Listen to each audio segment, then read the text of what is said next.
வெங்காயம் விற்பனை வந்து எந்த அளவுக்கு போகுதுங்க சார் இந்த டைம்ல? இப்போ வெங்காயம் வந்து இப்போ கொஞ்சம் விலை கொஞ்சம் கம்மிங்க. சித்திரை வைகாசி கொஞ்சம் விலை கொடுங்க. இப்போ கொஞ்சம் விலை கம்மி. அதனால மேல் விலையை பார்த்தீங்கன்னா நல்ல வெங்காயமே வந்தீங்கன்னா 30, 40, 50 ரூபா ஹையஸ்ட், அவ்வளோதான்.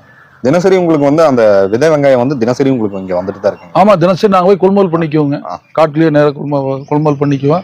அங்கிருந்து மேற்கு எல்லா ஊரும் கொடுக்குறோங்க. கோயம்புத்தூர் சப்ளை ஆகுது. விதைக்குன்னு எங்கிருந்து வேணா வந்து எடுத்துட்டு போவாங்க. விதைக்குன்னு உங்ககிட்ட தான் வராங்க? ஆமாங்க, வராங்க.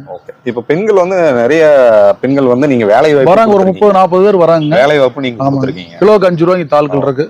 5 ரூபா கொடுக்குறேன். ஒருத்தர் 100 கிலோ கிள்றாங்க, ஒருத்தர் 200 கிலோ கிள்றாங்க, ஒருத்தர் 50 கிலோ கிள்றாங்க. அதனால என்னமோ எல்லாத்துக்கும் ஒரு வந்து ஒரு வேலை கூலி கிடைக்குது, அவ்வளவுதான். வேலை வாய்ப்பு நீங்க கொடுத்து வேலை வாய்ப்பு கிடைக்குது. தொழில் ஓடுது. ஓட்டிட்டு இருக்கு. எப்பவுமே 20 வருஷத்துல 365 நாள் நம்ம கிட்ட இந்த தொழில்.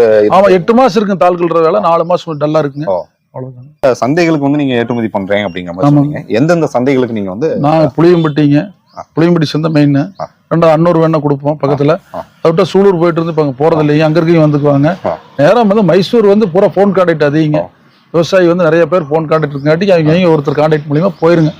விதை வெங்காயம் வேணா எப்ப வேணா வரலாங்க. அது 24 hours எப்ப வேணா வரலாங்க. இப்போ விதை வெங்காயத்தை வந்து அவங்க என்ன சார் எப்படி உரிக்கிறாங்க? அது அவங்க வந்து 3 மாசம் 4 மாசம் பட்டறையில போட்டு வச்சிருந்து தாளோட இருந்து தாளோட எட்டு வந்துங்க. தாளை கிள்ளி கொடுக்குறோம், அவ்வளவுதான். காய வச்சு எடுத்துட்டு வந்து அந்த வெங்காயத்தை? ஆமாங்க, தாளை கிள்ளி கொடுக்குறோம். அந்த குமிழ்னு சொல்லுவாங்க முன்னாடி, அதை வந்து எடுத்துட்டு கொடுக்குறோம்.